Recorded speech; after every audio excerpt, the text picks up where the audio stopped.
As he left eons ago and is behind an accident. He'll be here as soon as he's able. And meanwhile, I am going to introduce just a couple of people from our team. We have a lot of people here from our team. We are also live streaming this event both on the Miami Herald website and on the website of our partner, CBS4. And we will be posting this recording. So it will be widely available to people who aren't able to join us at this time of the day in downtown who are stuck behind a traffic jam.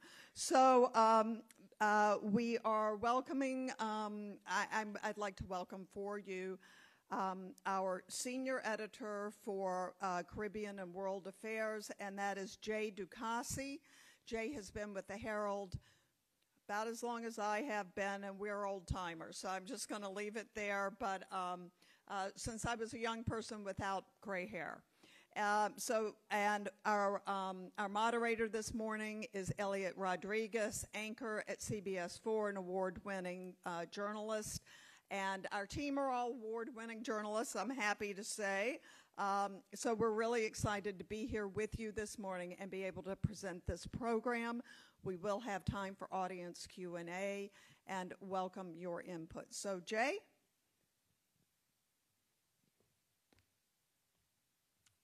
Thank you, Jane.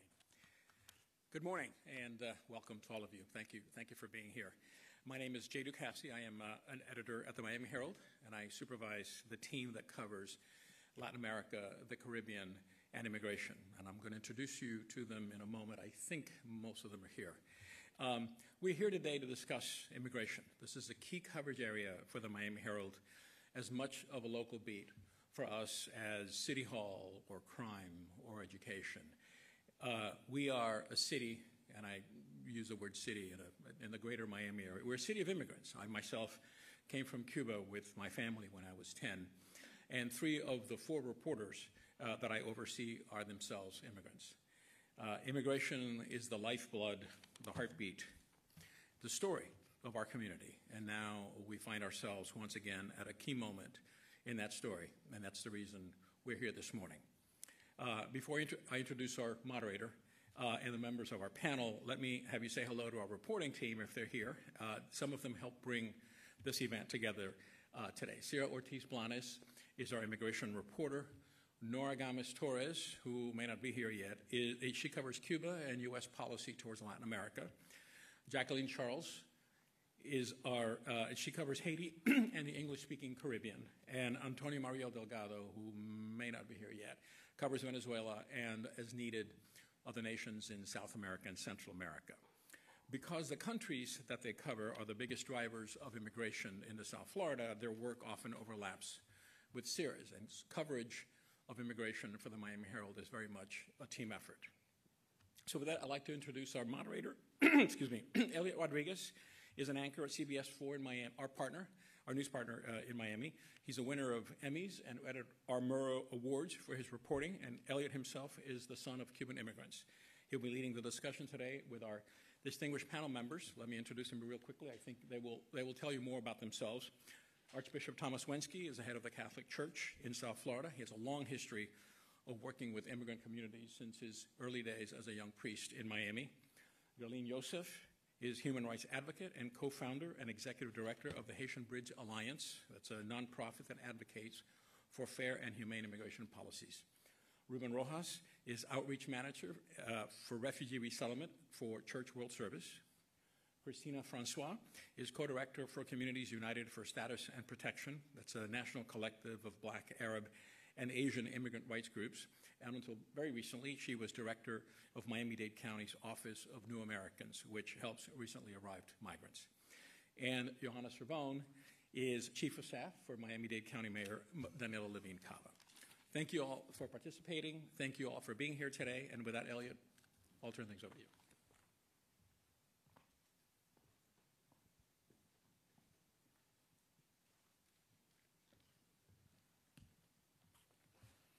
Jay, thank you very much. Good morning to everybody here, and good morning to everybody watching us streaming online. This is such an important topic that we're talking about today. I'm glad that people are able to join us online. The first thing I wanted to get my hands on when I found out I was moderating this panel was data, facts. I wanted to know how many newly arrived Cubans, Haitians, Nicaraguans, Venezuelans, and other new arrivals are living in our community. Just a few moments ago, I had a conversation with the two Herald reporters who cover this beat, Cida Ortiz Blanes and Jackie Charles. And these are the numbers that I'm hearing from them, and as we go through this panel, we can refine these numbers or take a closer look. In the last fiscal year, 221,000 Cuban encounters at the southern border. Compared, also 54,000 Haitian encounters at the southern border. At sea, 5,300 Cubans since October. Last year, in the last fiscal year, it was 6,182, so you can see we're on pace to break those numbers. Haitians, 7,000 last year, so far 2,000 this year. So the numbers are big. The questions that we have are, where are these new migrants from? Because we're not only talking about Cuba and Haiti. How are they getting here? Where are they living? Are they being allowed to work? How are they impacted by new rules announced by the Biden administration last month? Our goal is to answer some of those questions this morning. As far as the numbers, I'm told this is the largest Haitian and Cuban migration since the 1980s. Jay Ducassi and I remember the 1980s. I'm sure many others here remember 1980 in Miami. I saw how the wave of refugees transformed our community. We absorbed them, and they became part of the fabric of Miami. I am a first-generation American, the son of immigrants. I know the contribution that immigrants make. But I also realize we have overlapping crises right now. We have an affordable housing crisis like we've never seen before. If people already here can't find an affordable place to live, how are newly arrived immigrants with no work permit supposed to do it? If we can answer that question alone, we'll accomplish something today. So let's get started trying to get some answers, and we'll start by giving each panelist 3 minutes to give us an overview of how they see the crisis. I'd like to start with Archbishop Thomas Wensky. Thank you. Thank you, Eliott. I too was here in 1980, and I remember January of 1980, about 1,000 Haitians made in about 10 different landings from Fort Pierce to the Keys. About 1,000 Haitians landed in the United States that first week of January of 1980. And about the same time, Jimmy Carter was talking about helping release some political prisoners from Cuba, about 2,000 or 3,000. And I remember reading in the paper, I believe, that people were saying, there's no way that Miami can absorb all these people. And then a couple months later, we had Mariel. And what we have now is a greater number of Cubans coming than came during Mariel that have come. Haitians are coming now as they came 50 years ago. And the thing that strikes me in a way is that, in 1980, this community was really shaken to its core by it. And not only this community, but the whole United States. Clinton lost his second term for governor in Arkansas because of Cubans in Fort Chaffee. And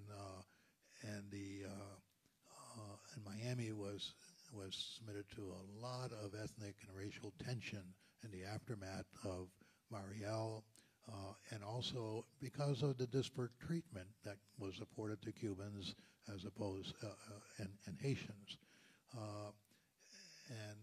And today, I think we're seeing more immigrants coming here, but perhaps as a sign of the maturity of this community, because it does, everybody seems to be a little bit, it's a quiet crisis. If you want to call it a crisis, it's a quiet crisis. Miami-Dade Public Schools has about 8,000 or 8 to 10,000 new Cuban kids that have registered in the past several months. And of course, there is a housing problem. If you could walk in some of our more neighborhoods, St. Michael's Parish, St. John Bosco Parish, you go to the side streets and you'll find 5 or 6 cars in front of every house, which means there are 5 or 6 families living in those houses. That was the same reality that we knew in Little Haiti in the late 70s and 1980s. So, it's deja vu all over again. Now, so far, our community has handled this, again, if we want to call it a crisis, we've handled it with a certain amount of equanimity, and that's a good thing. I think it could get worse, and it will get worse for reasons beyond our control. Eliott mentioned work permits. Most of these newly arrived people are not being afforded work permits, and those that can get work permits, they're suffering long delays and bureaucratic snafus. And if we want to make this transition something that can be positive and that we can absorb these people in a positive way, these people need to be able to work and work legally. We have now the new, and I'm probably getting close to my 3 minutes. You tell me when I'm over. Do we have a timekeeper? But, a couple of weeks ago, Mayorkas announced this new policy to discourage people from coming across the border by affording them the opportunity to apply in their countries for visas to come here for 2 years. And it seemed to be taken from a page of the copybook after the Balsero crisis in the 90s. We like immigration, but we don't like disorderly immigration. So rather than have the Balsero crisis, we'll have Mariel in slow motion, and so we'll give 20,000 visas a year to the Cubans, and they can come in, by lottery or something like that. So what Mayorkas is proposing is something like the border crisis in slow motion. In other words, make it into smaller bites that we can digest more easily. However, again, the Cubans will be able to adjust in a year and a day, but the Haitians, the Nicaraguans, and the Venezuelans, they're going to have a 2-year window that they can work for. And I asked Mayorkas, what's going to happen after that, because he might not even be around in 2 years. So, and if you remember what happened with the disparate treatment between Cubans and Haitians in the early 80s and how that riled up this community, and for reasons beyond our control, really, this new policy could have the other unintended consequences of disrupting the social peace of this community today. It's like even the policy has unintended consequences, as Jackie reports that half the police in Haiti now are applying for visas to come here, and so who's going to be left except the gang leaders? So I think I'll shut up, okay, because I think I Let me just say that after 12 years of Catholic school, I am not going to be the one to tell the Archbishop to stop talking. So is there somebody in the room with a timer who could give me a signal, okay, or give him a signal? The bishop's minutes are a lot longer than everybody else's minutes. Apparently so. Okay. Joanna Cervone with the Miami-Dade County Mayor's Office. Yeah, thank you. Good morning, and thank you so much to the Herald for having the county be part of this panel, and for inviting me to be able to represent the county and the mayor's office. And I'm very excited to see that we have a lot of the community stakeholders that we work with every day in the audience and on stage as well. Miami-Dade County is a welcoming community. We are a community made up of immigrants, and in fact 50% of our population is actually foreign-born, and I include myself in that 50%. Because of that, and because of the fact that a lot of the folks who have come here have come leaving really terrible circumstances, oppression, hardship, they're coming here seeking freedom, seeking democracy, Miami-Dade County has a lot of systems in place to be able to respond to this quickly and with compassion and with humanity as well. One of those systems is the Office of New Americans. We actually have a representative of the Office of New Americans here, Juan. So one of the things that the Office of New Americans does, it was actually started by County Commissioner Danielle Levine Cava at the time, and it was created as a way to allow people who qualified for citizenship to find pathways to apply. Since then, since the mayor was elected, she has brought ONA into the county fully and has expanded its role. So now it really works as a trusted navigator, a service navigator, and a source of information at a moment where there is a lot of misinformation out there, unfortunately. And what ONA does is that it works with community stakeholders, nonprofit agencies, faith-based agencies, the public sector, to be able to refer people to different services. So the county really works as a convener and a coordinator. Another really important role that the county plays, and that the mayor especially plays herself as kind of our advocate in chief, is advocating for more resources at the federal level. That is especially true for DHS. We are in communication with the Department of Homeland Security in many different ways through their different agencies within the department itself. And just last month, Secretary Mayorkas was here. The mayor met with him, and she really reiterated all of the needs that we are seeing here. That includes greater funding sources, especially for our community partners, greater housing assistance, and also policies that allow people, like the Archbishop said, to be able to work and to support themselves and to contribute, which is what we see people want as they are arriving, right? So the mayor and the county advocate for all of those things. And when she met with him last, she really reiterated these needs and really pressed how imperative it is that the federal government bring these resources to the community to help. So in addition to all of this, I think the county is really focused on a community-led response, right? It's going to take all of these different organizations to be able to respond quickly and to be able to use all of our collective resources with as much of an impact as possible. The mayor is committed to all of this. She is committed to standing by the folks who are coming here fleeing these terrible circumstances and who frankly are just looking for their own shot at the American dream, at an opportunity to make their lives better, their families' lives better, as so many people did before us. Thank you very much.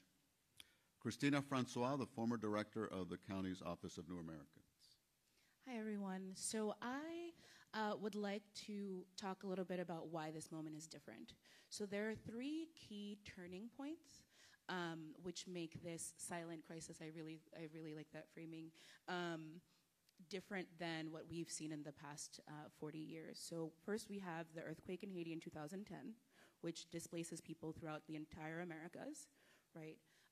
Then we have a political instability in both Haiti and Cuba, particularly in 2018, where we see protests and definitely some different political challenges, which again causes people to flee, particularly state violence, but also communal violence.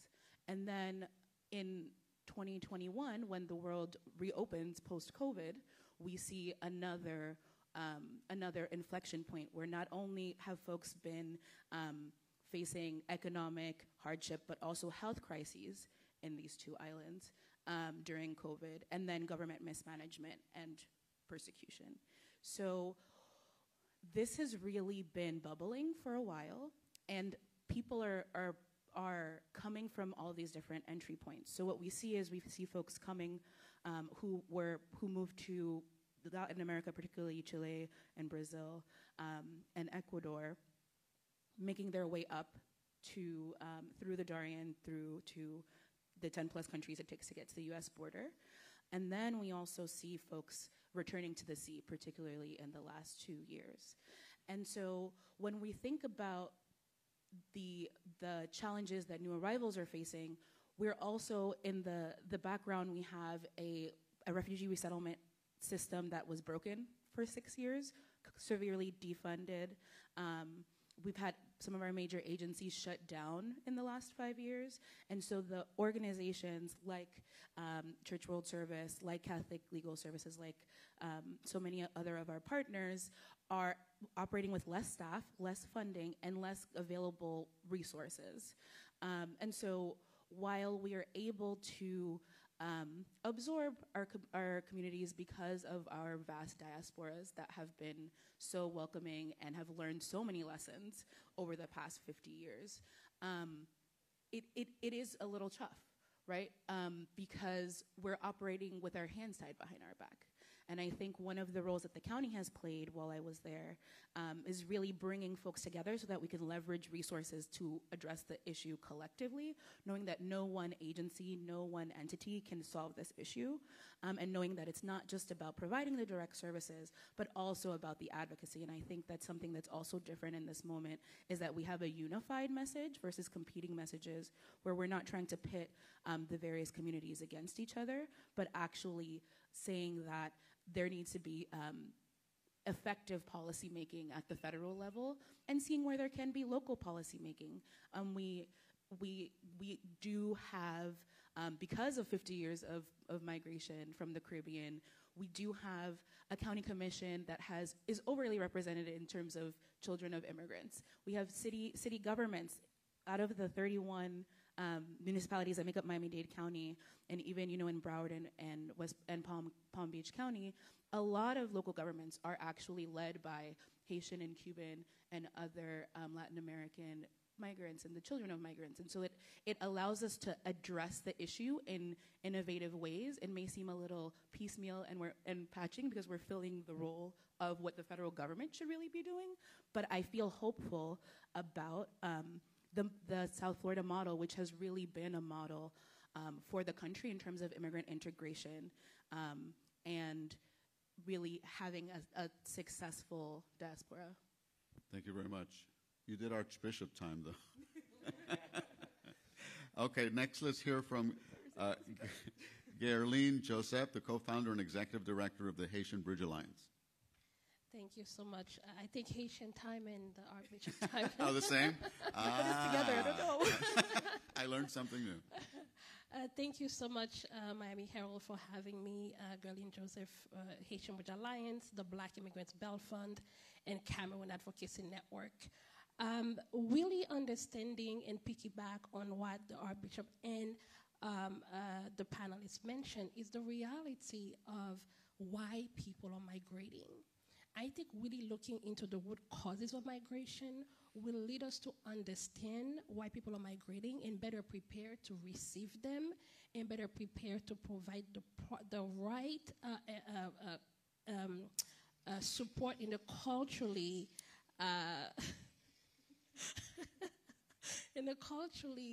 appropriate way. Being at the U.S.-Mexico border, being the only Black-led organization, the only Haitian women-led organization at the U.S.-Mexico border, we have firsthand experience of when people finally survive the Darien, where both myself and Christina went in August of last year to really witness and understanding the reality of a mother carrying a young child from Venezuela, but by the time they arrived to the camp, the young child unfortunately passed. Understanding a pregnant woman from Haiti who made the journey of 7,000 miles and to barely escape and giving birth on the dirt, then you really understand what people are fleeing, really understand the humanity of people, and really trying to change the narrative of why people are coming at the border. Who are they? Why are they coming? LGBTQAI from Jamaica who just got burned with acid because of who they are. Why are they fleeing? Why are they coming?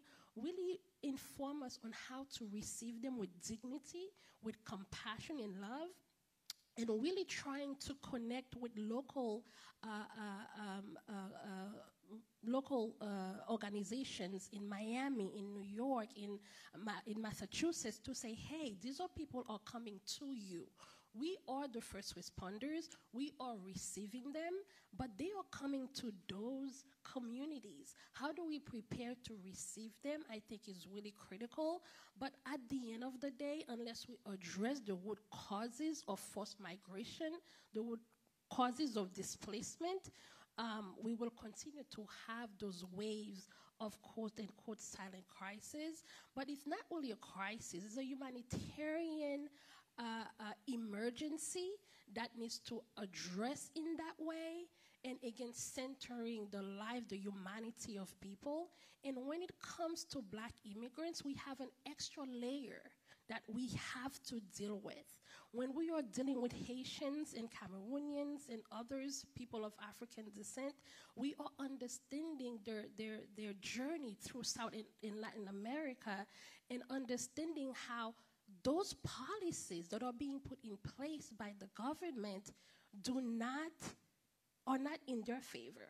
When we are telling them they have to stop in Nicaragua to ask for asylum, while the people from Nicaragua are fleeing themselves, it doesn't make sense. When we are telling Haitians and others to stop in Venezuela and ask for asylum before they get to the United States, it doesn't work.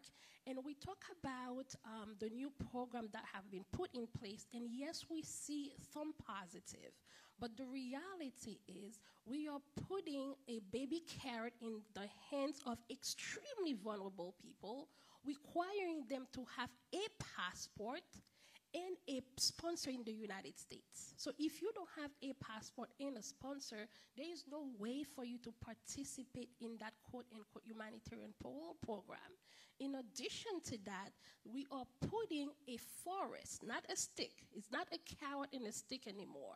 It's a baby carrot in a forest that people have to go through in order to seek asylum, in order to hopefully get protection. I'll stop there. Thank you. All right, now let's hear from Ruben Rojas, the Resettlement Senior Outreach Specialist at Church World Service. So we know that Miami is known as paradise, beautiful beaches, great weather, but we know that it's known for hurricanes. And honestly, what we've seen in the last few years has been a perfect storm in many ways. As Christina mentioned, we had the pandemic, then we had just cuts of funding, extremely understaffed. Many resettlement agencies couldn't survive. Some were bare bones. Then we had the Afghan crisis. And then we had the Cuban crisis, the Haitian crisis, then Ukraine, Venezuela. And again, it's crisis on top of crisis, and then the housing crisis. That's a lot of rain, that's a lot of wind. For a resilient city, we've done this before. We've come together as a community, but it's been intense. It's been tough. And speaking as someone that's gone to the airport with a mask, trying to pick up Afghans.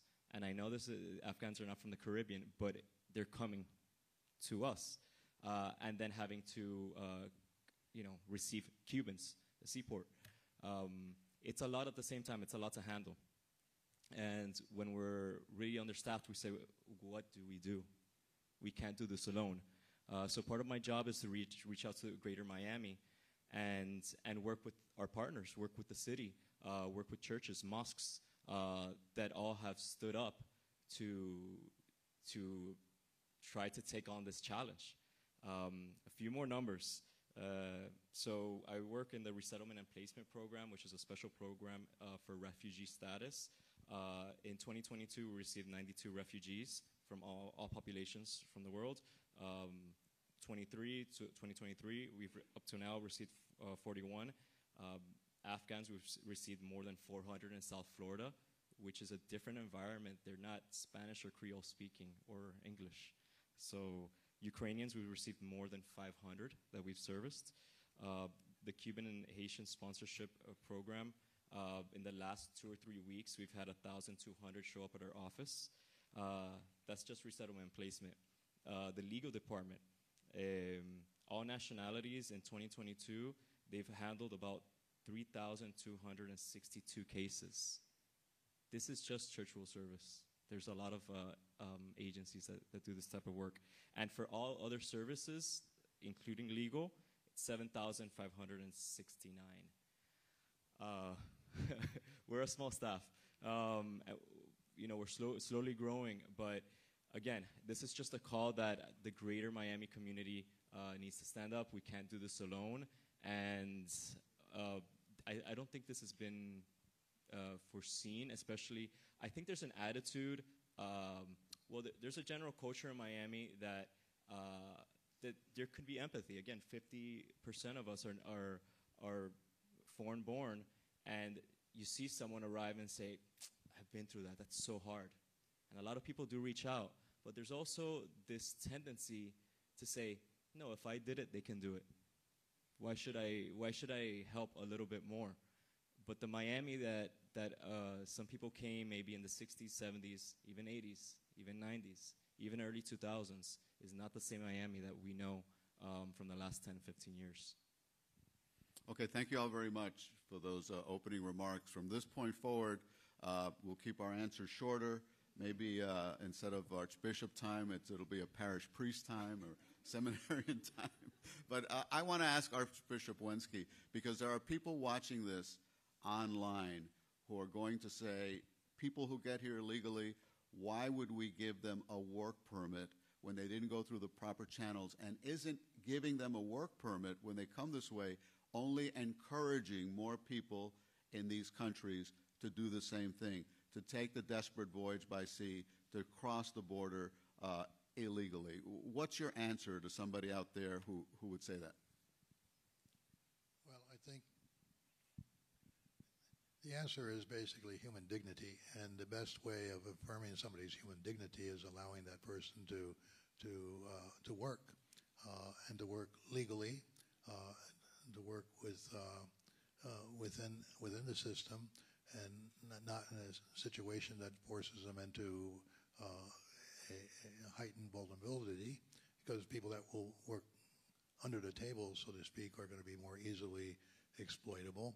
And when you have a large group of people working under the table, that doesn't help the rest of the labor force either. So now these people, in one sense, once they were admitted into the country, maybe they came in an irregular status, illegal as some people might say, but they were admitted.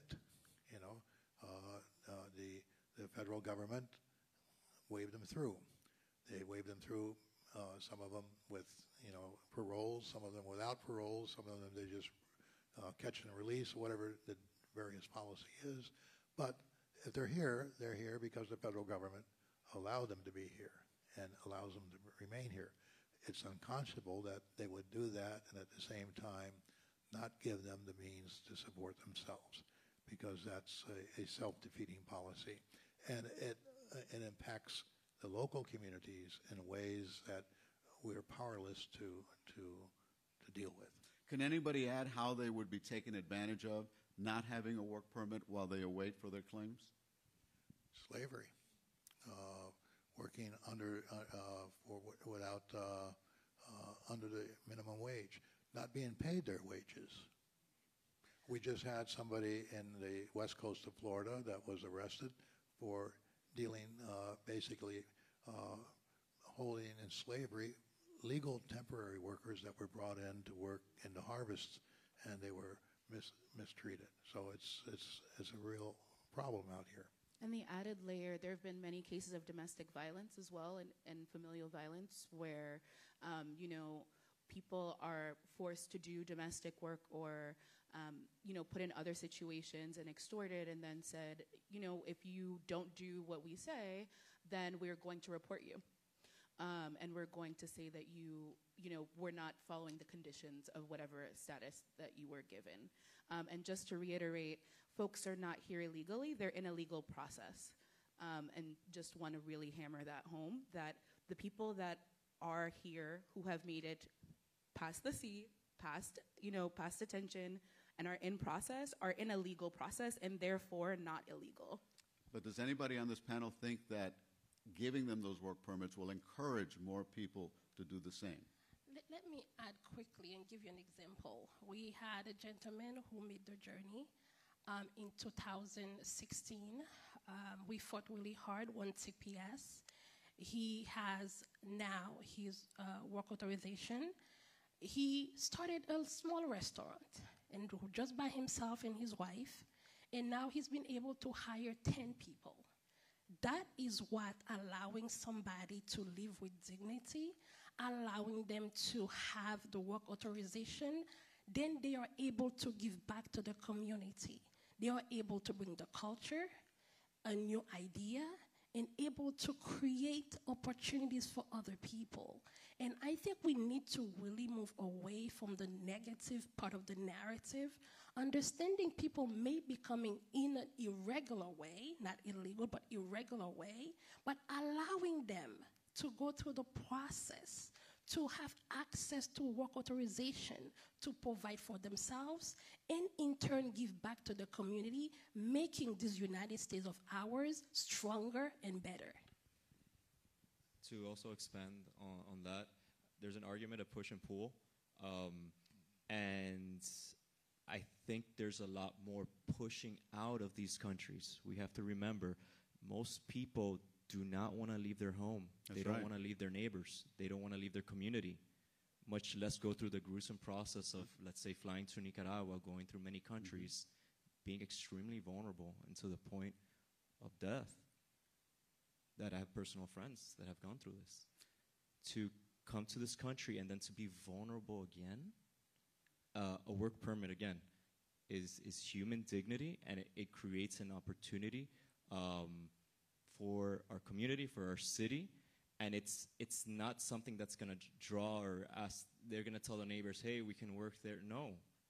Their neighbors don't want to leave as well.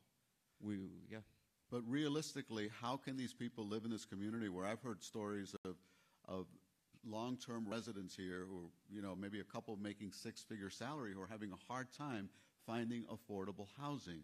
How are these new arrivals going to be able to find housing when we're in the middle of an affordable housing crisis? Well, the other question there is, where did all the truck drivers go? Where did all the waiters and waitresses go? Where did all the community help people go after the pandemic? In this community and throughout the United States, we have a labor shortage. We need people to work. So affordable housing is certainly an issue, but as we see, most people are doubling up and with relatives, et cetera. Not an ideal situation necessarily, but the community is very resilient, and that resiliency is seen there. Now, the resiliency is being pressured because it's true that there is, some instances of homelessness being caused by these recent influxes, but again, work permits will help address that problem. I'd like to add about housing. It is one of the biggest, if not the biggest, challenge we are seeing in this community-wide, right? And it would be a challenge even if we didn't see this uptick in immigration. And I think that's an important point to make.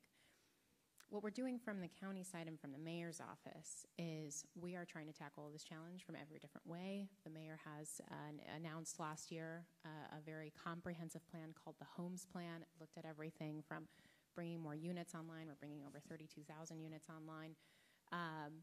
Emergency rental assistance, mortgage assistance.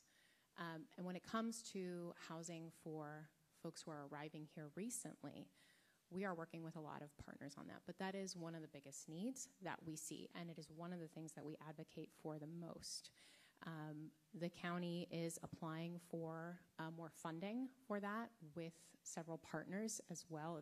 The primary source of funding is called Emergency Food and Shelter Funds. And we're also asking the federal government to create more grants. That was one of the asks the mayor had, Secretary Mayorkas, is are there more grants that can be given to community organizations that can be created, that can be less restrictive as well, or given to local municipalities and jurisdictions to help especially with the need for housing. But that is a crisis that would be happening no matter what. And I think that's a very important point to make, and it's going to take all of us, the public sector, the private sector as well, a lot of work to be able to get through the housing crisis. Well, it's good to hear the mayor's asking for those grants, but what support are we getting currently from the federal government to handle this influx of people? So we have asked for a lot of support, a lot.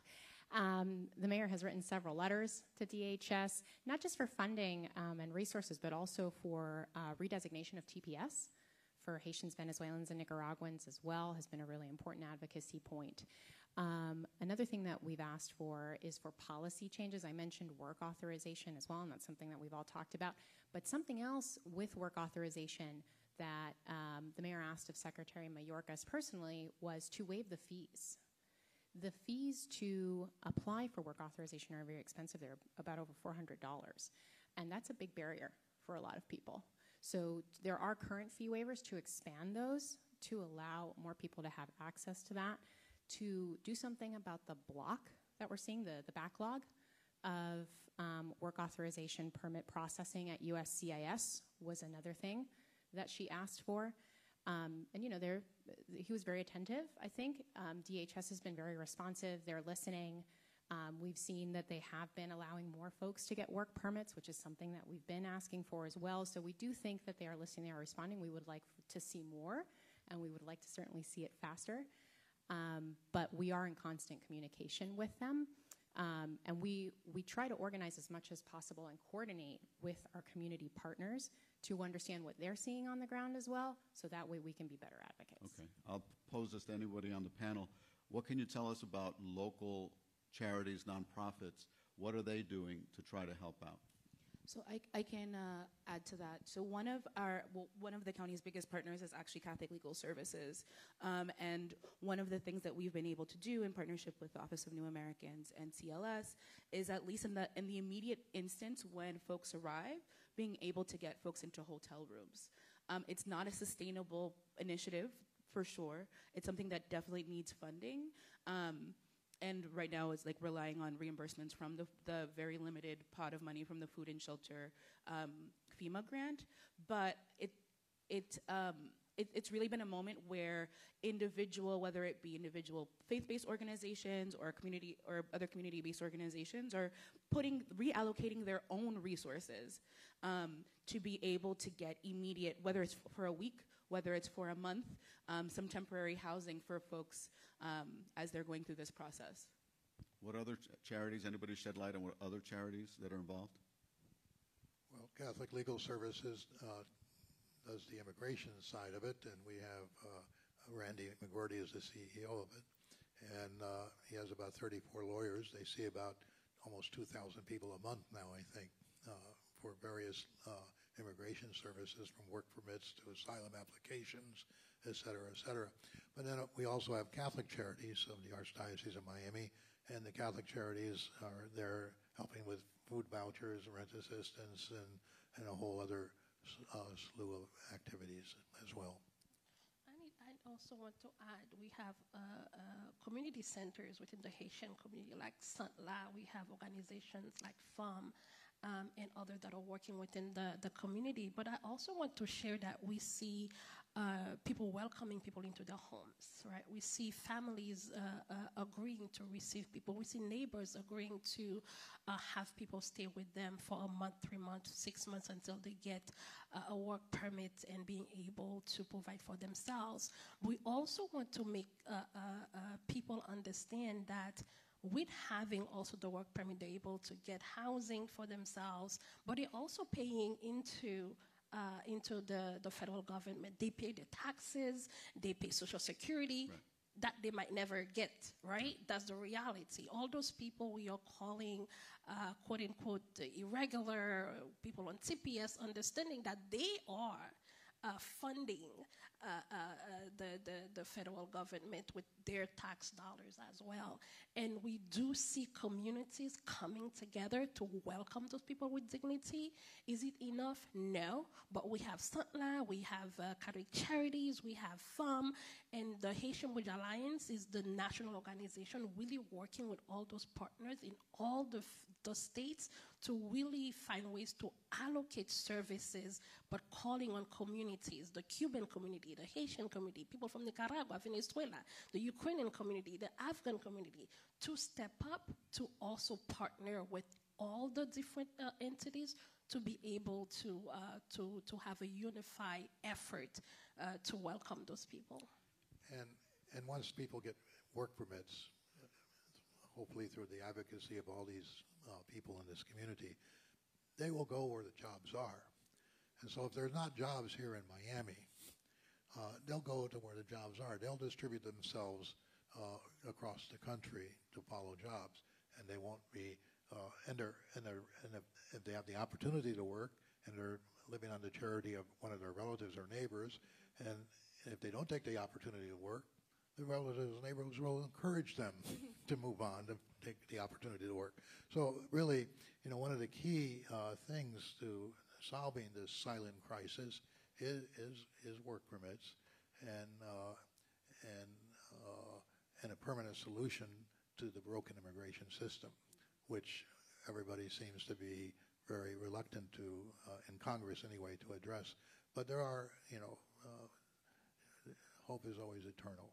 Let's hope that there is a solution.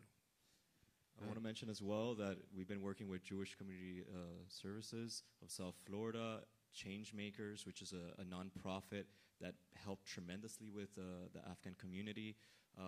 We've been working with Refugee Assistance Alliance, South Florida Food Rescue, so many organizations, FRAC, and a Muslim organization as well, that has brought hot meals, has brought food, has brought so much assistance in time of crisis. And we say in the office sometimes, well, this is case management, right? And no, this is crisis management.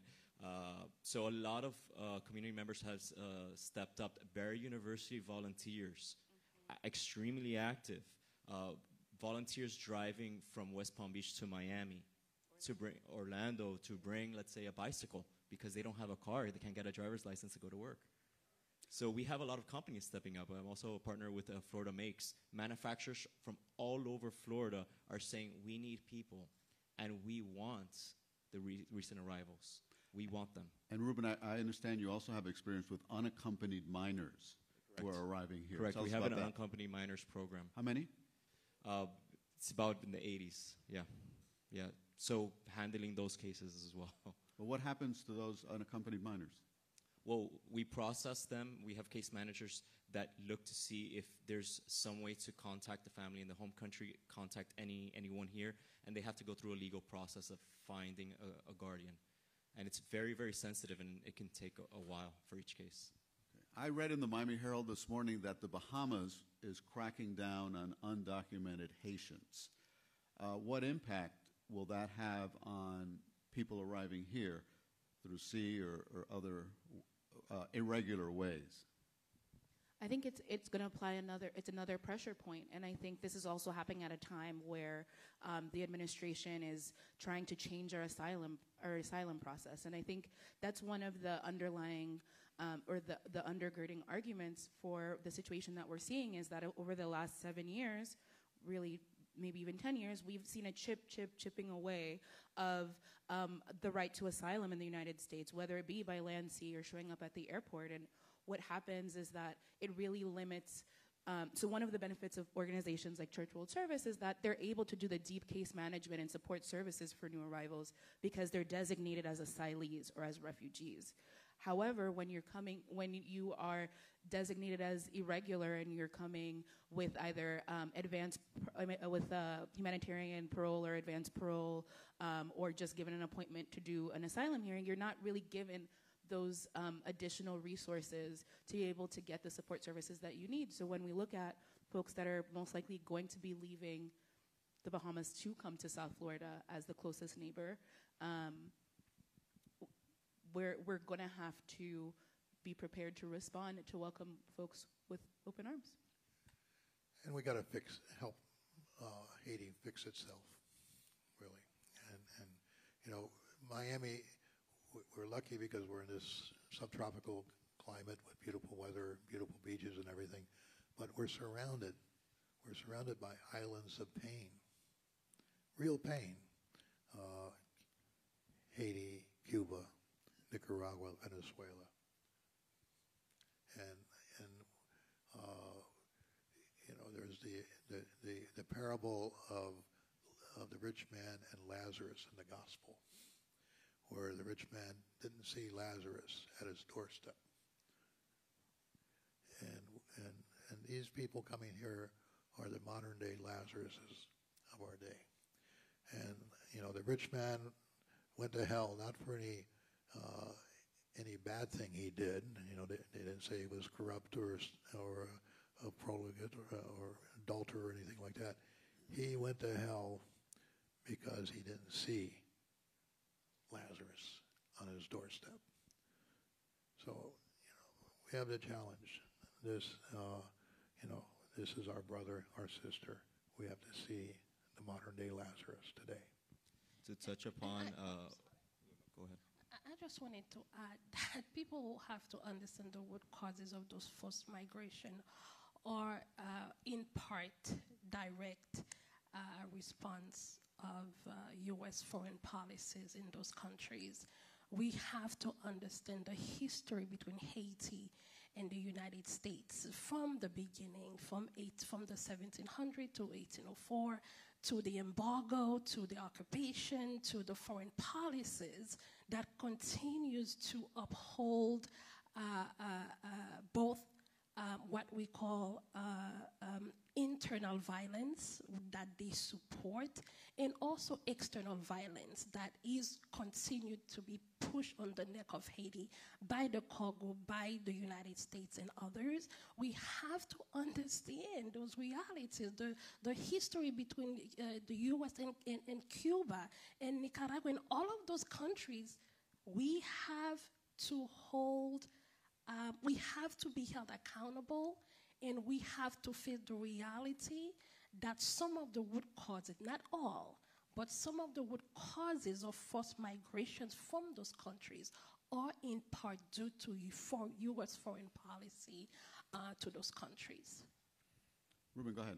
Right, to touch upon arrivals with no status per se and no work permit, as we were talking. We know it was national news that Nicaraguan prisoners were released, given humanitarian parole. However, they're not eligible for our benefits. They're not eligible for many things. And a lot of them were political, or most or all political prisoners. And they've come here to Miami. Well, 222 went to D.C., about 15 are here in Miami. And a lot of them are individuals with absolutely no right to any type of help. Do they have work permits? They don't. They don't. So this is an example of arrivals that are coming here in great need. They were thrown out of their own country. Their families are being stripped of their own birth certificates, the ones left behind. And we're also seeing that as a community, we're standing up with the mayor and with other organizations. We're helping them.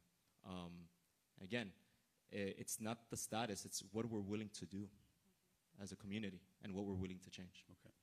I'd like to add about the Nicaraguan folks who have arrived. We're actually going to have, the Office of New Americans is going to host an informational panel for them this weekend because their ability to be able to move forward and start a new life is very limited given the circumstances that they came under.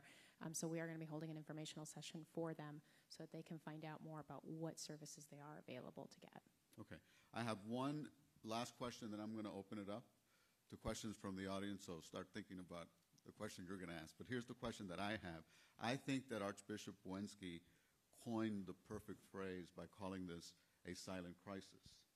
But I'm wondering, why is it a silent crisis? Is it because people don't care? Is it because people now are more tolerant and more accepting of migrants? Or are we in the media just not doing a good enough story of telling this story and covering this and giving this more public exposure? Go ahead, anybody, take a shot at it. I think in some sense we like going under the radar screen so as not to poke the bear of anti-immigrant sentiment that we know is out there in the country. That's probably one sense that we like the crisis to be silent. And that's one side of it. The other side of it is, I don't know, but I think a lot of it is because we don't want to rile up the anti-immigrant people. Yeah, I think building off of what the Archbishop said, I think it's a combination of we're used to this. right? So there's a part of it is muscle memory, and so unlike other municipalities that are facing this, we are not New York, we're not DC.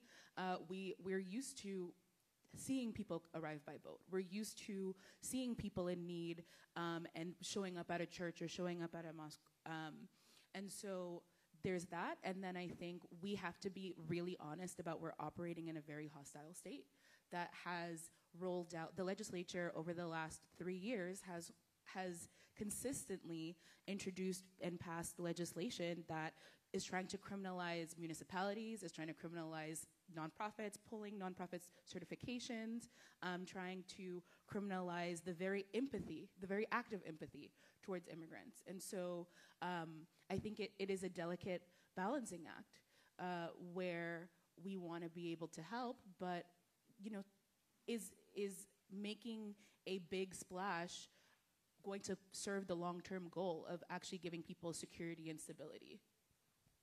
Okay. As a silenced, not more of a silent crisis, but a silenced crisis. And as the Archbishop and Christina mentioned, sometimes you just have to keep your head down and do what needs to be done because it is a matter of life and death, right? When you have somebody that is looking at you and you know if you don't do anything, that person will die. You have to do what you have to do, and without having to make noise and not to go into the biblical, but I am a missionary, so I tend to do that as well because my faith is what guides me to do the work that I do, is the fact that even the Bible says sometimes what you do with the left hand, the right hand, it doesn't need to know.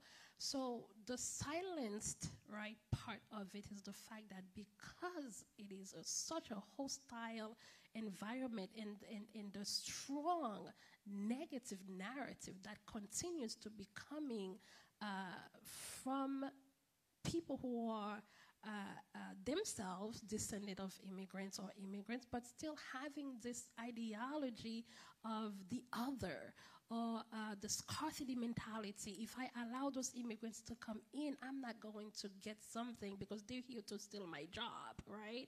And really being able to change that narrative, allowing people to have a voice.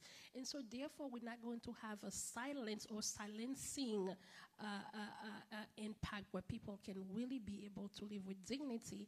And those of us who are called to serve in that capacity are able to be more vocal in that as well. Thank you. We're going to open it up to questions. And I understand we have a question right here. Does he come up here? Okay, great. I'm sorry, there's a mic over there. So my name's Alex Mena. I'm the interim executive editor for the Miami Herald and El Nuevo Herald. And on behalf of the Herald, our host, Miami-Dade College, and our news partner, CBS 4, I want to thank all of you for being here, to our distinguished panel and our moderator, Eliott Rodriguez. Thank you. This is a very, very important issue that resonates deeply with me, especially. When I was 11 years old, my parents made a difficult decision to leave Nicaragua. We made our way to the Mexico border where we crossed Rio Grande to come to the United States for a better life is what my family wanted. We came here to work hard to become a big part of this community. So this is really important to us that we are able to discuss and exchange ideas as to what we can do to help immigrants who are here trying to make a better life for themselves. So thank you. It won't take much time so that you guys can have your own questions, and thank everyone. Well, thank you. Good to meet you. Nice to meet you. Okay. Do we have questions from the audience? Good morning. I'm a Haitian woman, so you got to give me a little time. I'm Leonie Harmenton from the Haitian Neighborhood Center, and I just want to take this opportunity as we're talking about impact and the collective efforts to help immigrants. I have to say thank you to the Office of New Americans. They have convened this collaborative of services to provide legal assistance to the new migrants, and that has made a huge impact because it has protected them from the notarios who are charging exorbitant prices and not providing services. So that has been tremendous, and they need more funding. And I thank you again to the county for funding this initiative. That has truly be life-changing for many. I also want to thank, in terms of the county, the Office of Housing Advocacy, because they have, and they're here, and I just want to say thank you again, because we harass them. I know Dolores can say that she's being harassed about this poor family, blah, blah, blah, blah, blah. So thank you to them. We also want to say thank you to the Children's Trust and the United Way for supporting children. Let's not forget that at the border, the folks who are prioritized, entry is prioritized to parents with young children. And when they come here, there are very few, particularly in the corridor where most of them are concentrated, there are very, very few early childhood programs. So you have children living in overcrowded facilities where parents are not yet working, where it's very tense because the host families are also living under very, very precarious conditions. And so the children are usually the forgotten ones. And I just want to uplift the fact that we need more early childhood programs in that corridor. We need more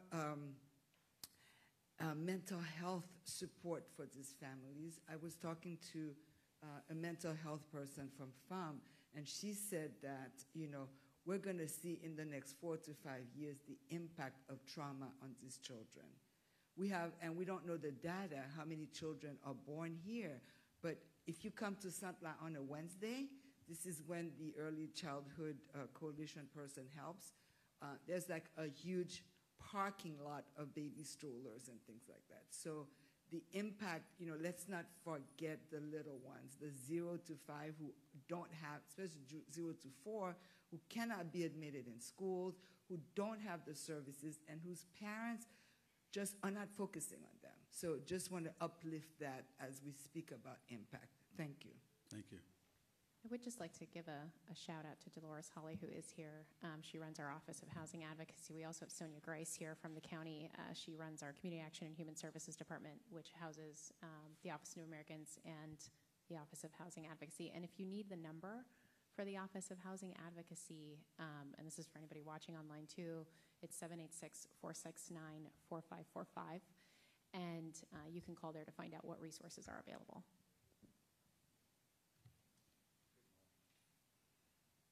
Yeah, speaking to the Good morning. My name is Yves Renaud. I'm a physician for Haiti and former head of Haiti Online. I have 3 questions. One for you, Eliott. Yes. Why the media presented the migrants from Darien as invaders? Did the media create the hostility against the refugees from Rio Grande? What if they were from Sweden? I have a question for Bishop Wensky. Why America did not open its heart to the heroes from Darien?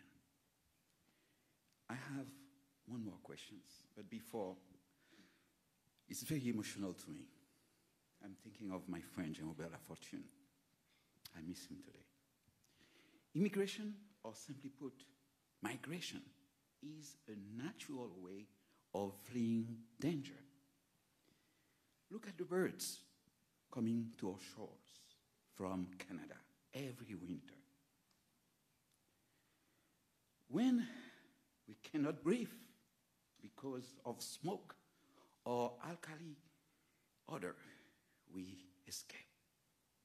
In Haiti, the police is afraid and fleeing. The priests are afraid. The nuns are afraid. Nuns are killed. And recently, to have a mass at Saint Bernadette Church in Haiti, what happened? To have this mass, the church has to request the authorization from the gang members to get the authorization to have a mass, and they get it. And the gang came in the church to provide security. and the priest had to thank them for allowing them to have services. The recent forced migration from Haiti came less than a month after the assassination of the president, Jovenel Moïse. It came to its paroxysmal point after the appointment of Ariel Henry as de facto prime minister and supreme head of state, whatever, without the title of president. With a cloud of suspicion against Henry, 14 phone calls with the president killers, there is no hope in Haiti.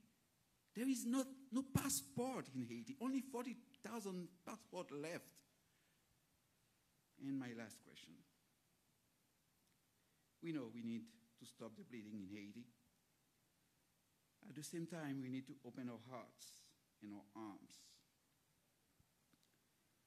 My question is, why America did not open its arm and its heart for the Haitians? Thank you very much. Thank you for your question. I want to address what you asked at the beginning about the media coverage of immigrants arriving in this country. And you're absolutely right. They are portrayed as invaders in some segments of the media. You will never see that from me because I know where I came from. My parents came to this country from Cuba not as a result of the revolution. They came before. My father came in the 1940s, my mother in the 1950s, and they met in New York. They came on tourist visas. They overstayed their visas. My mother wanted to move back to Cuba. My father wanted to stay in New York. And they had a baby. So I always tell people, before I became an anchor man, I was an anchor baby. So you will not see that coverage coming from me. But I do agree with you that we do see that in some segments where immigrants are looked as invaders.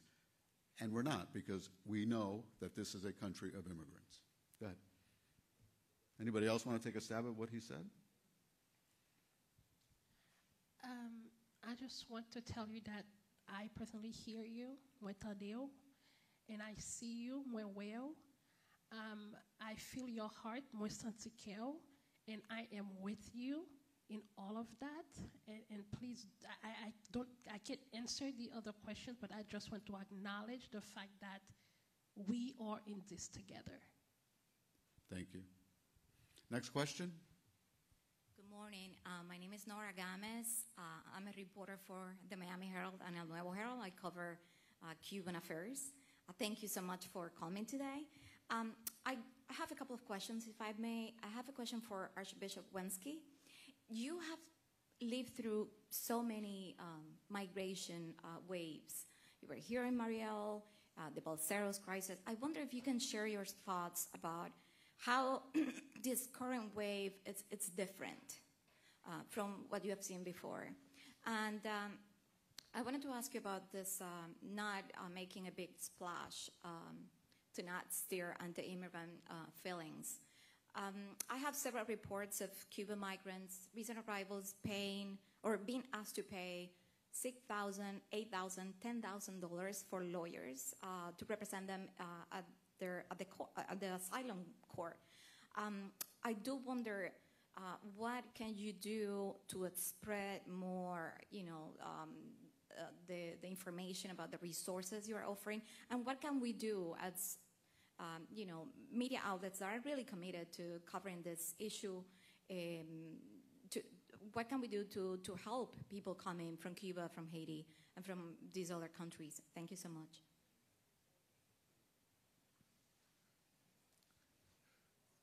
Well, being in Miami for the past 50 years or more and going through these successive waves of migration, in many ways it's deja vu all over again, because the reality of Cuba hasn't really changed in recent years. In fact, it's gotten worse economically, politically, etc. People that were probably hoping for a smoother transition after the demise of Fidel Castro have now had that illusion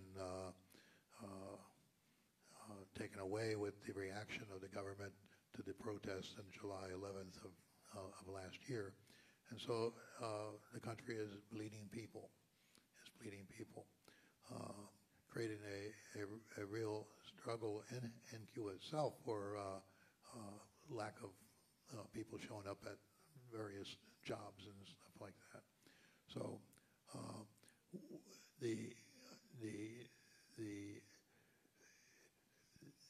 one of the things of the Cuban exodus is that it looks a lot like, the Haitian exodus or the Venezuelan exodus, the Nicaraguan exodus, in the sense that the people are the young people that are coming. In the 60s, we had the freedom flights from Cuba, and that was more of an older demographic, and so when you put a pyramid, you put the age group of Cubans in the 60s and the 70s, it was pretty much like there were as many elderly people as there were young people. Now it's more like a pyramid.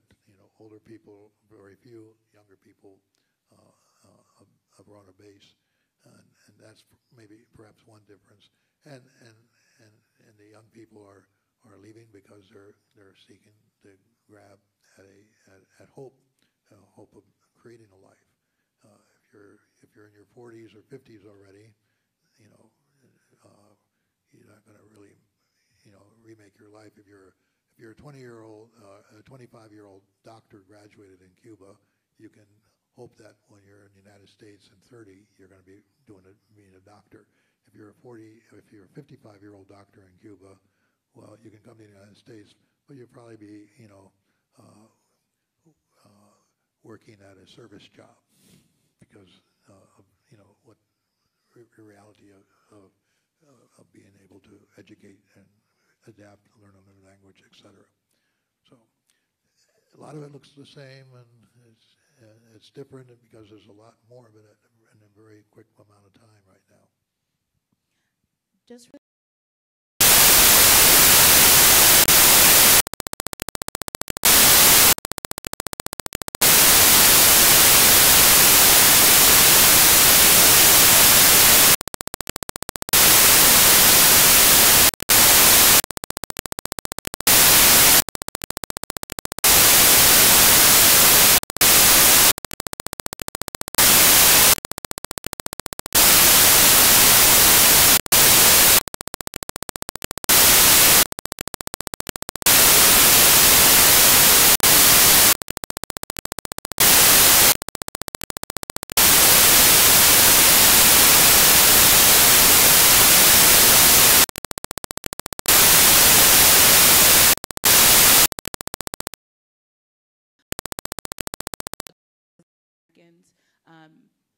in terms of getting access to legal services. If we can't do it, I see we. I know. I was there for 4 years, so if ONA can't help you at least with a legal consultation, they will refer you to qualified legal service providers who will not be charging you exorbitant fees. But if you have already paid somebody, definitely report them because with every immigration announcement and media uptick in media coverage, we do see a rise in cases of notarial fraud. So for those of you that don't know, there are notary republics that present themselves as legal practitioners or attorneys.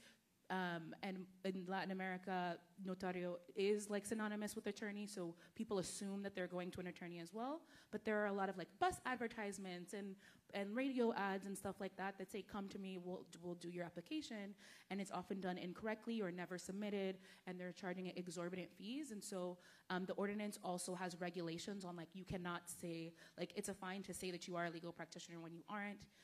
You have to publish your fees in all the languages you're providing services. So you can't say that I'm charging for this. Like you actually have to submit like a written cost before charging somebody. And then there's some additional state statutes that can actually get folks some stricter penalties, and also unscrupulous lawyers disbarred. I would definitely just generally ask everyone to go to official nonprofits, official agencies, because again, a lot of people consume most of their information from social media, which has its positive things, but it has its negative things. It serves as a vehicle for many advertisements and a lot of fraud, a lot of misinformation that ends up being very dangerous for recent arrivals. So I would ask everyone to make sure they get the information from official websites, official agencies, or nonprofits, and take their legal help from there. And sometimes that information will be, there's nothing really that can be done in your case right now unless Congress changes the law. You know, and that's a difficult message to convey. The notarios won't tell you that, but they'll say we'll put you on our retainer. You know, you pay us every month and we'll take care of you, but there's no solution for them. So that's and then sometimes people, because they're desperate for solutions, will say, well, let me see, the notario, I heard it worked one time, and then they get themselves into something fraudulent that gets them into even bigger trouble down the line. So, and if folks are wondering, you know, which nonprofit should I go to, which agency, you can find that out through the Office of New Americans. That is one of the major roles that it plays, is it gives people good, solid, correct information and refers them to reputable agencies that are very trusted in the community. When it comes to legal services, we work with a lot of folks, the Haitian Lawyers Association, we work with FAM, with Catholic Legal Services, with World Church Services as well. I mean, so many different folks doing this very important work, and you can just call 311 and they will connect you to the Office of New Americans. And I do also want to say that Christina, you know, in her years with us as the director of Office of New Americans, really spearheaded this community-led response under the leadership of the mayor as well. And we sadly lost her to a graduate program in New York City, but we miss her. Thank you. Next question. I don't want my remarks to be treated as negative, however, and I say that I have personal experience. I lived 10 years in the Caribbean. I lived 2 years and worked in Haiti. I lived 6 years and worked in Honduras. I've seen the plight. I understand that. I buy into that. However, there is another side of the story I think we should understand as taxpayers and as community members. There's a lack of data about this. Let's start on the national level. We're told by many cases we've got about 500 to 500 million immigrants. And yet Yale University 3 years ago said 22 million. What do we know about locally? We heard for the first time some data from you, the moderator. I haven't seen hardly any. Let me tell you my personal experience on this. I wanted to know what was the policy of either attracting in immigrants or immigrants coming in, because I said there must be a limit on what we can take, how we can handle.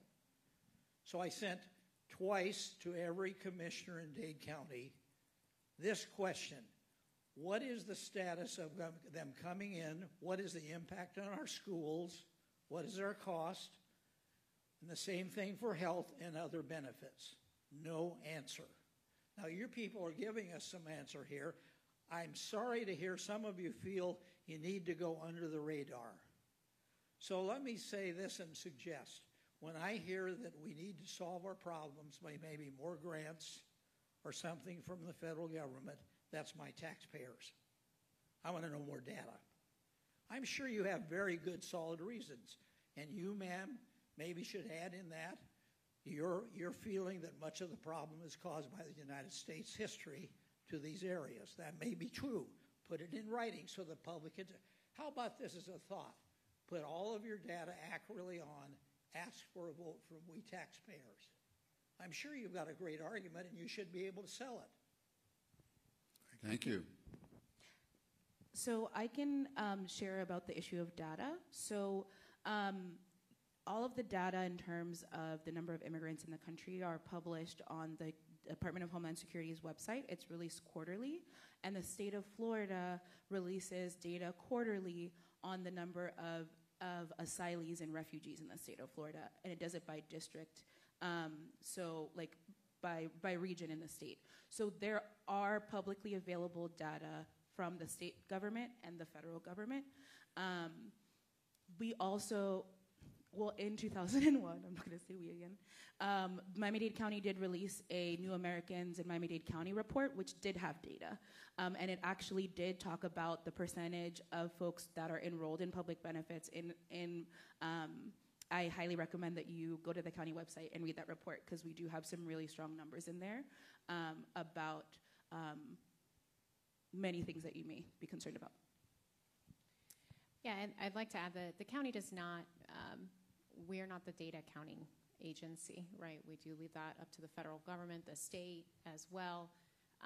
So what we know is what we see primarily from our community partners on the ground and the data that we get from our public partners as well. You know, we are not seeing any type of overwhelming in county services. We don't see an overwhelming of in our transit services, for example, or our library services. Our biggest challenge is housing. But like I said earlier, that is something that would be happening no matter what, right? And it's a national emergency as well when it comes to housing that we are seeing acutely here. You know, Mayor Levine Cava is always going to stand by the side of people who are fleeing oppression, who are fleeing really horrible circumstances.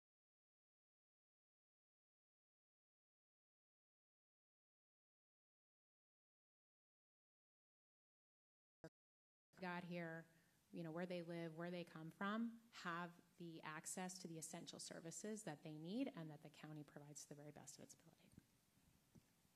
Hi, good morning. Thank you for doing this. My name is Jacqueline Charles. I'm the Miami Herald's Haiti Caribbean correspondent. I wanted to follow up on something that Ruben said because I've been covering this issue for a very long time. Both from, you know, the islands themselves and from South Florida. And one of the things that I've been noticing, and I've also been trying to answer this question for myself, and maybe you can help me, is that, you know, yes, years ago when, you know, we had the boats that were coming, whether they were from Cuba or Haiti, you just had this influx of people in the community. There was, you mentioned La Fortune and a number of others, you know, that were there, and people were very welcoming and opening their doors. And today we're starting to see less and less of that, even within the Haitian community, within the Cuban community. Is it because we've become so assimilated and so more American that we're sort of moving away from that? Or is it because we are still a community of immigrants that's struggling, or the pressures? I'm just wondering, it's a change and it's a wave that's happening, and we're clearly seeing it too with this new parole program. I mean, Haitians have very mixed feelings about it. It's creating rifts in families. And I'm just wondering, what is it saying about us as a community of immigrants here? Are we further and further removed, or are we exhausted by the problems in our homeland? That's a really good question. And I would say it's all of the above, in the sense that many of us arrive and we're stuck in survival mode. So, and also, sometimes Miami is known as a community that does not volunteer as the rest of the United States. But we have to remember that a lot of the families that are here are volunteering. They're working 2 or 3 jobs to be able to take care of their families here, be able to survive here, and be able to take care of their families back in their country, and now having to take in 1 or 2 families in their own home. So there is a silver lining to that our families have been working a lot. However, when they're in survival mode, especially how the rising costs have been for housing and just general things, there's, I think, more attention to themselves and their own family than the greater community and those that are recently arrived, even if they went through the same process. So we have to, I think, give a little bit of attention of how do we change as a community that survival mode, so we have the disposable emotions and time to think about others. What is happening in Miami that we're forgetting so quickly in that sense? And also, again, I think there's a sense of pride, which is positive, to say, I made it here, and I got a job, I made my life, and I bought a house. There's a great sense of pride. But I think that same expectation as an immigrant living the American dream, we have to be very careful with that sense of pride, because you can't lay the same standards on someone else that's coming under different circumstances, maybe from your own country.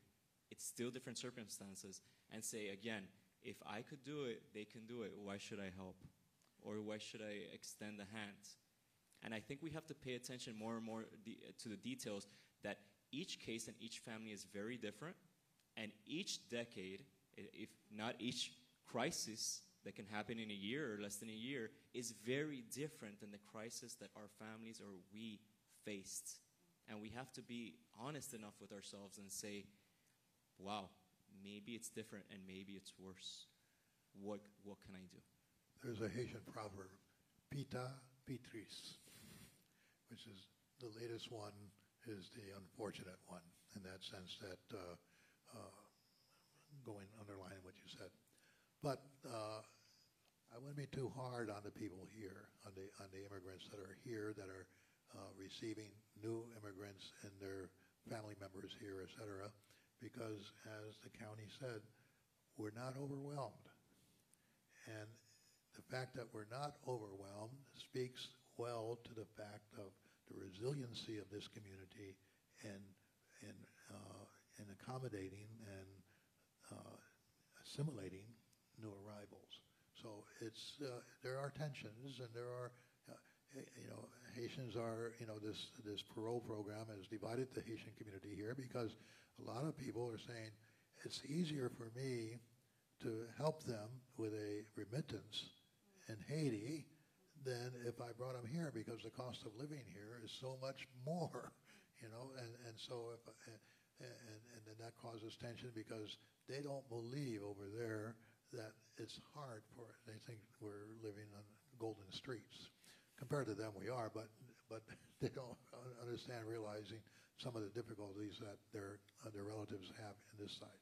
But in a general sense, we are, the community has to be commended for its resiliency because if it wasn't, we'd be in a crisis, not just a housing crisis, but the school crisis, medical crisis, et cetera, et cetera. So maybe that's one of the reasons why the crisis is so silent, because we're not that overwhelmed. But one of the things that make it pita pitris is that immigration law has gotten a whole lot more draconian than it was in the 80s or before. Before the 90s, if you were out of status, but if you figured out a way that you could get legal, you got legal, and it was fine. Now, if you're out of status, the government wants you to leave the country for 10 years and then come back before you can adjust your status. There's a whole lot of things that are happening now that has made it much more difficult for new arrivals to really regularize themselves and get part of this community. We need immigration reform, and it doesn't seem like Congress is about to do it because both sides love to use this issue as a wedge issue to appeal to their respective bases. It's a plague on both their houses, really, on both their houses. And whether you're, the Democrats and the Republicans should share equally in the blame for the inability to get through immigration reform. Thank you, Archbishop. We have time for one last question. Thank you, Eliott, and the whole panel. Great discussion today. One thing I see missing here is a representative, though, from housing, from the solution to housing. But I would address to you, Chief of Mayoral Staff, what are you doing regarding zoning to help solve, not only here but across the country, and maybe Miami can be a leader in this area. It's homelessness and so forth and so on. Are you doing anything with zoning to come up with solutions to, anchor that section where the crisis is so deep and strong and throughout the country? Thank you. That's a great question. So in addition to all of the different programs that Mayor Living Cava launched, especially last year as we saw the housing crisis really start to peak, zoning is definitely one of those solutions that she is also looking at. And there's a lot of different ways to tackle this. So zoning in the county also has to do with the administration and also our Board of County Commissioners. And there are commissioners who are also working very hard on this issue. What comes to mind right now is our chairman, Oliver Gilbert. recently passed the RTZ ordinance, which what that does is create more transit zones, which allows for more density. They worked with municipalities across the county to allow for more density throughout the county near transit zones, so people can also get out of their cars, which also is an affordability issue as well. The mayor and her administration, through especially our Department of Regulatory and Economic Resources, are looking at other zoning solutions that can allow for people to be able to create different kinds of housing. So multifamily housing, duplexes, townhomes, things like that. And that balance both a need for more housing. I mean, that's our biggest challenge is a supply issue. It really just comes down to supply and demand. But that also allows neighborhoods to be able to retain their character, which we know is also really important to folks. So there is a lot of legislation that is coming through the pipe that has to do with that issue. Zoning, I think, is a solution that takes a little longer, right? It requires legislation. Sometimes it requires community input as well, right? Community charrettes, things like that. And then it requires also going through our board of county commissioners who, like I said, are also really looking at this issue. But it is a really great question and another very important piece of the puzzle as we try to solve this crisis. Okay, I have to throw in one last question for Gerline. I understand you just got back from the border. Could you give us an update on what the situation is like there? Well, how much time do you have? Not that much. The reality at the border is that there is, right now, the Title 42 exemption that was announced earlier this year that allows extremely vulnerable cases to go through the CBP-1, which is an app that was created where people have to put all the information, apply, and everything like that. And if they get approved, they get an appointment to come into the U.S. It's not asylum, but they get into the U.S. through that exemption. Then once they are here, they have a year to apply for asylum. So we are seeing, I can go back to December. We saw an increased number of people from Nicaragua. The majority of them were at the El Paso port of entry area where I was there as well during that time. We are seeing Haitians along the U.S.-Mexico border. We are seeing Venezuelans. We are seeing Cubans, increased numbers. But there are some confusion with the way that announcements are being made without advance information for them. So that's why we make sure that we are along the border. We are the only organization, or one of the very few, I must say, but the only black-led organization that has an office in Tapachula, have staff in Reynosa, Matamoros, in El Paso, all the way to Tijuana. So we have a good view of what's happening. Right now, every person who arrived must apply through the CBP-1. And one of the issues we had previously and continue to have is the fact that the app doesn't work. They released the app without Haitian Creole. We had to create a step-by-step how to use the app in Haitian Creole and share that with the community. So we saw an increased number of Haitians being able to participate because of that. But right now, the border is closed. Title 42 is still in effect. If people from Haiti, Nicaragua, Venezuela, and Cuba tries to enter irregularly without going through the app, they will be returned to Mexico. And that's the reality people don't understand. Whenever we hear something that is good, it is attached to 1 million extremely bad policies. Yes, they have a very narrow way to enter the U.S. And we also know that 20 states, including Florida, Louisiana, and Texas, are already suing the Biden administration for even allowing that very, very small number of people to get access to security and protection, and that includes extremely vulnerable medical cases, unaccompanied children, and people who are in desperate need. We had some issues with the app capturing the likeness of darker skinned folks. I was on the ground literally along the border, and we have staff along the border. I personally tried to use the app. It didn't work. So we are hearing more numbers of people being allowed through the app, but it's a challenge. But really, people need to understand when we hear something, what is attached to it is never really good. So right now, if you're from Cuba, Venezuela, Nicaragua, and Haiti, you have more barriers to go through.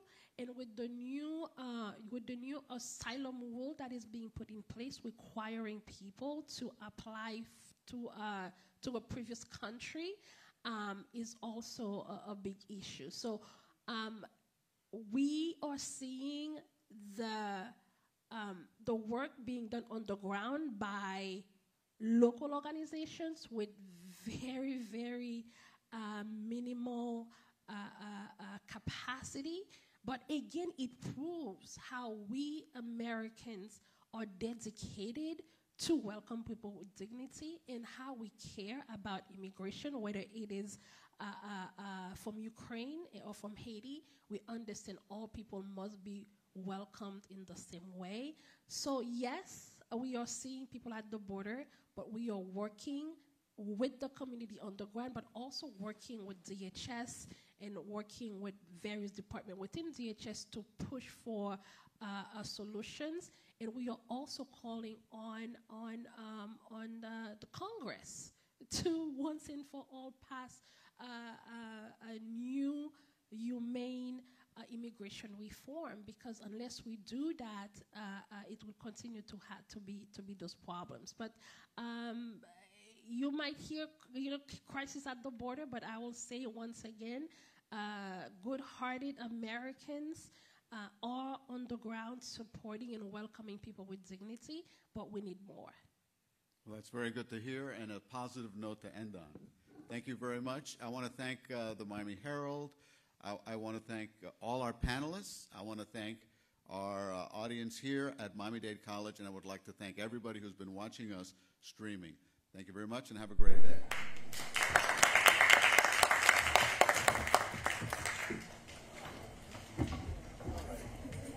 Ralph Murciano. Yes, sir. Come to the stage.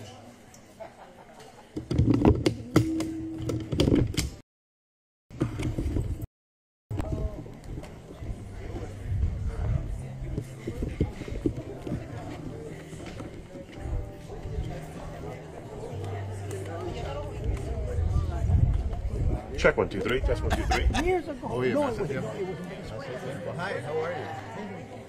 I'm going to try to get Bishop Wednesday. Well, please come on. The price is right.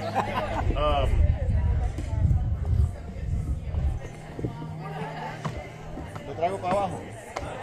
No, let's bring him down, Ralph. Okay.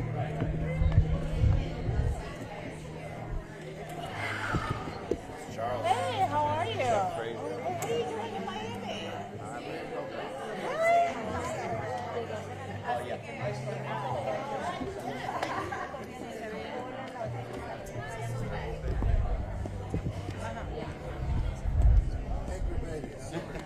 That's me. Good to see you again. Good to see you again. All right. Okay. Yeah, I'll do this quick in English to the Spanish one. Hey! Test. All right, hold on a second. Let me lower this light and go for it. Bishop Wensky, the number of people who are arriving here undocumented is staggering. A lot of Cubans, Haitians, Nicaraguans. You call this a silent crisis, and I think that was very apropos. Why do you call it that? Well, because the community is seemingly absorbing them, and that speaks to the resiliency of this community. But we do need action from Washington so that people can work legally, people can apply for asylum in a timely fashion, so that we're not creating we're not going to make this silent crisis into a more noisy one. What is the issue with work permits? Well, I'm not sure. I think a lot of it is somewhat bureaucratic slowness on the part of the administration. Other part is disparate policy things, because some people can get work permits and other people can't. But even the ones that can often have to wait too long for it to be processed. And what happens to some of these undocumented immigrants who are not able to get a work permit? How do they get by? Well, then they have to get by in the charity of relatives and friends. Some might work in the informal market or informal sector, but that's not a good thing either for them or for the community at large. What do you see as the important reason they should get those work permits? Again, work is a way of affirming one's dignity.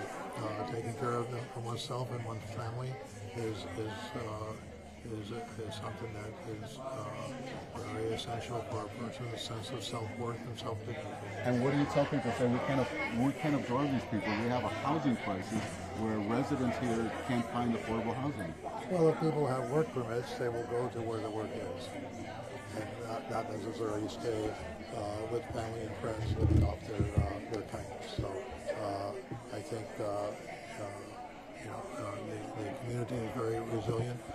Housing is a problem throughout the country, and hopefully we'll see some improvement in that. But at the same time, we are also witnessing throughout the country a labor shortage, and so we need workers.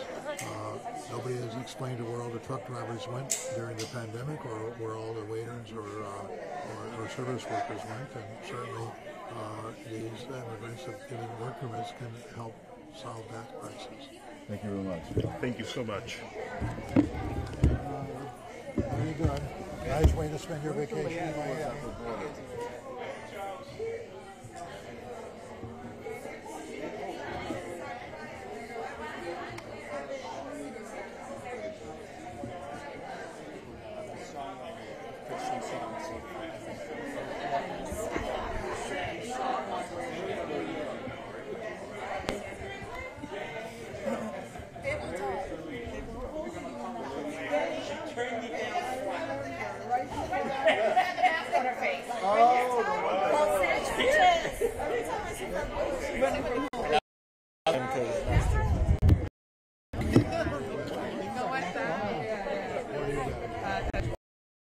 Before you leave, can we do a little interview with you?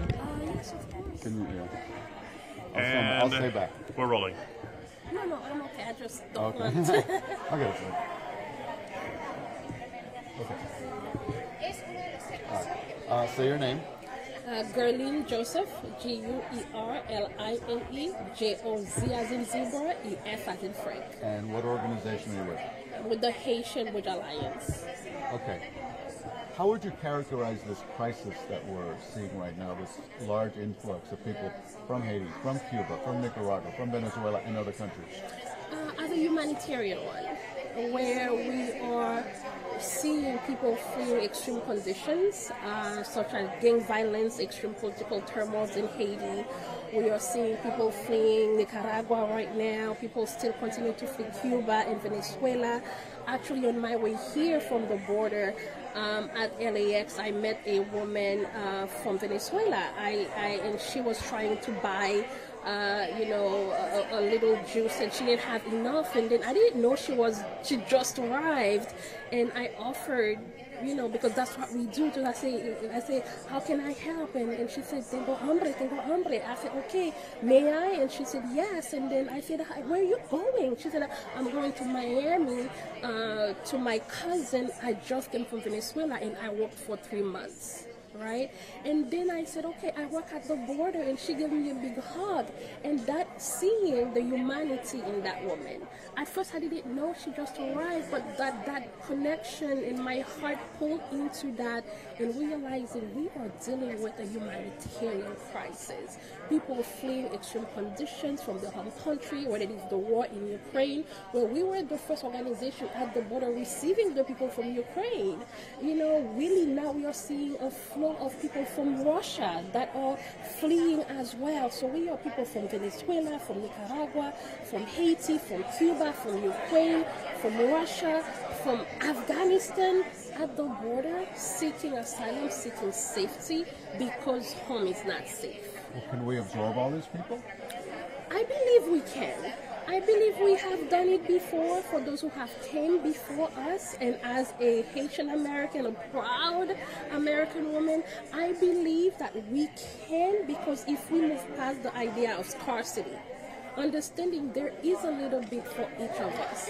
And the reality is, once we give those people the opportunity to survive, and then they thrive, and they give back to the community, they bring the culture, the food, the music, and create this beautiful potpourri. And I think this is the essence of who we are as a people, as a country, this United States, and we must continue to lead in that way. Thank you so much. Thank you so much. Appreciate it. Oh, here.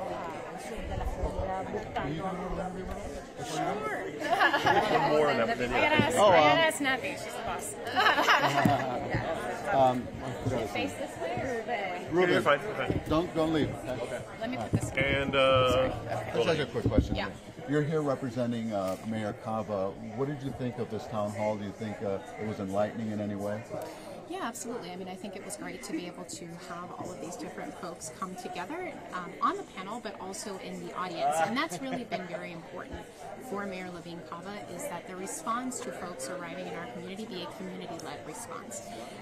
We are working with the Office of New Americans, which Mayor Levine Cava created, to be able to bring together our stakeholders, our community partners, faith-based agencies, our other governmental partners as well, to be able to respond to this issue and make sure that the people who are arriving have access to the basic services that they need. Do they have those access? I think right now our biggest challenge is housing. Right, that is what we are working on the most. We are advocating directly with the federal government, with the Department of Homeland Security. Mayor Levine Cava really is like our advocate in chief, and making sure that we are getting the resources that we need to be able to provide things like legal services to people, housing. Language services is another thing that we see as quite a demand for as well. But through the Office of New Americans, I think what's been really great about this community-led response model is that it allows all of these different agencies to come together, pool their resources, and have as much of an impact as possible. Great. Say your name. Joanna Servon. Spell your name. JoHannaCerv, like Victor, O-N like Nancy. And your title? Chief of Staff to Mayor Danielle Levine Cava. Thank you very much. I'm glad you spelled her name. I would have spelled it Ruben, completely before you different. ¿Cómo tú estás? ¿Por qué no te ves?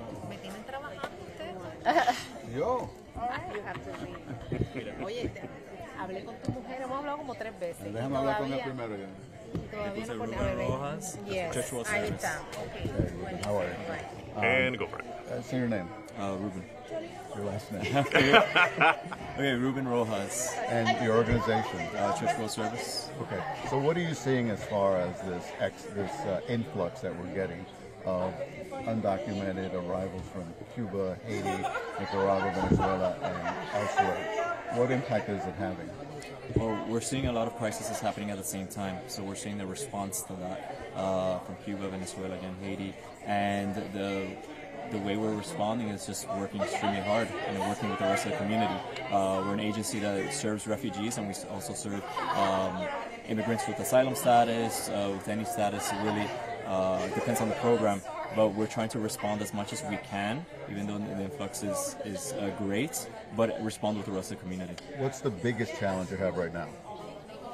It's a good question. It depends on the week or the month. But right now, we're processing many different cases at the same time. We finished with a lot of the Afghan cases, which was very intense at that time. But now we're seeing a lot of Ukrainian cases, and we're dealing with a lot of Cuban and Haitian cases at the same time. So just the amount of workload, and also the issue of processing work permits and other processes and other organs that we need to work with, that our services depend on these other services. So making sure that flows. Well, how important is the issue of housing? Housing is a big issue. So many people are coming, and our goal is self-sufficiency. To our organization, and that is freedom, that is human dignity. How are they able to reach self-sufficiency if they're not able to afford housing? And that's number one. Again, we're here to offer them a home, welcome them home, right? Safety, a haven, but there's no physical house. The rent prices are exorbitant. It's very, very difficult. So we're working day and night looking for affordable properties. Is the community helping out? Are they living with family members? Some of them are. It depends the program they're coming on. Refugees, normally, some of them have U.S. ties or family here. Some of them don't. If they do not, then we have to look for an apartment where they have to start from zero. Others have family. However, we know there's an expiration date on how long they live with family. There's complex dynamics between family, so there's still a need for housing. The question is, where is the affordable housing, or does it even exist anymore for recent arrivals? Do you think this town hall was helpful? Absolutely. I think it's important to have dialogue and talk about what's happening, the tendencies, make it very visible to the community, but not only that, take action, do something. Thank you very much. All right, thank you. Appreciate it. Great, thank you. Ralph, thank you very much. Thank you.